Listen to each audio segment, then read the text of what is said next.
Hi and welcome to this week's St Albans update. I hope that you've been able to keep warm this week. It has been free. Would pray for me as I get ready to preach on Mark chapter 9 verses 33 to 50. It's a challenging passage, and it's a passage where Jesus gives us a very serious warning and exhortation. It's for all of us, and it is also particularly for those involved in leading churches.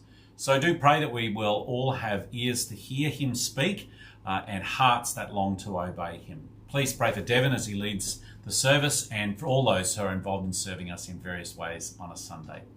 Pray that as we meet, Jesus would be magnified, his people built up, that they lost would be saved, and that God would be glorified. Now, unfortunately, this week we're not able to run toddler time during the service due to a lack of volunteers, so just letting parents of younger children know about that.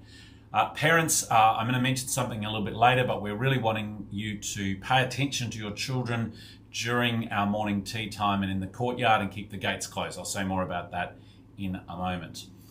It is time to register for our camp. Great news is that registrations are already coming in. There's a lot of enthusiasm from the other churches who are planning to join us at the camp. So thanks very much to those who've already registered. This year, there really are going to be limited places. So do go online. You could do that right now after you've watched this video or read the email. Go online. The website or the web address is there. You can secure your place. Families with kids, there will be a really fabulous children's program happening. So plan to be there and to bring your whole family to be part of the camp. Teens, we really want you to be part of the camp as well. And there will also be some extra activities for you, as well as time to hang out with your mates. So all the details are in the email. Please do register and plan to be there. Pray that our camp will be a great time of encouragement and building up for our church. Something a bit fun that's happening, of course, is the cricket match on the 10th of September. There's details in the email, but that's being held at St Patrick's Church, and I'm really hoping that we can field a successful team on the day. If you're not a cricketer, that doesn't matter. You can still play, and even if you don't want to play, you can come along, enjoy a lovely afternoon tea. There'll be a barbecue as well. Just enjoy people's company, get to know some folks from the other churches as well. Okay, so family life at St Albans. Here's something I mentioned earlier about keeping our children safe. And particularly on Sundays. We are committed at St Albans to this being a safe place for children. And that is why we keep the gates to the courtyard area closed after the service and during the morning tea. And there are two main reasons for that. One is that we want to be able to see our children at all times, and we actually want to be able to see anybody who's not part of our St Albans community who might be approaching the children. Secondly, Beaufort Street is a busy street. St Albans Ave is also quite busy as people come whizzing round into that street. So we need to have our little children kept safe from the risk of just wandering out onto the road. So for these reasons, I want to ask parents to particularly keep an eye on their children during our morning tea time together.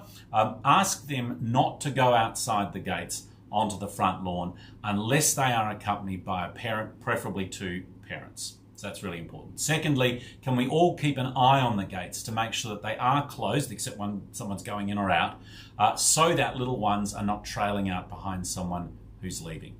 As I said, we want this to be a safe place for children. I hope we can all cooperate with this and make sure that our children are protected and looked after as best as we can. Praying for Highgate this week. The street that we're praying for is Sterling Street. Our gospel partner to be praying for this week in particular is Barnabas Fund, and there's information there about some of the work that they're doing in Sri Lanka, and some prayer points there that relate to that. Finally, the KAMB mission trip is coming up. Thanks so much to everyone who came along to the lunch last Sunday, and for those who've already given generously towards that, we really appreciate it.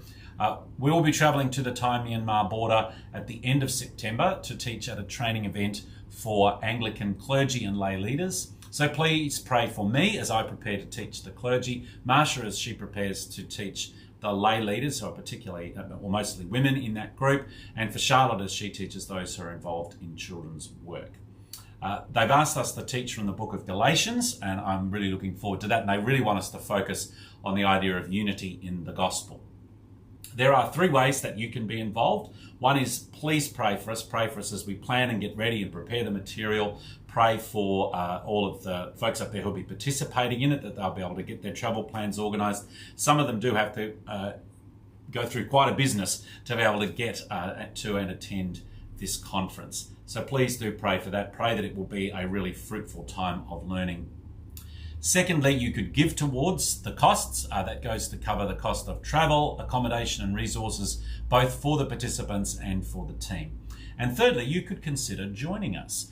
Maybe this year might seem a bit close to you. You could think about joining the team next year. But actually, if you think you'd like to come this year, do have a chat with me. It may not be too late. Well, that's all for this week. I'm looking forward to seeing you on Sunday. Have a great weekend and God bless you.